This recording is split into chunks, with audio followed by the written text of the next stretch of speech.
Celtic fans a lot of sympathy for what's happened in Ukraine, and a lot of money was raised among the Celtic support, and the Celtic Star raised thousands of pounds herself from it, and to go towards providing aid to be taken in lorries to Ukraine.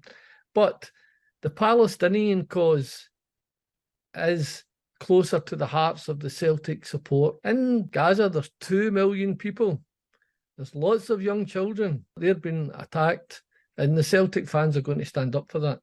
You know, the Celtic fans will not stand with that. The Celtic fans are on the right side of history supporting the Palestinian cause.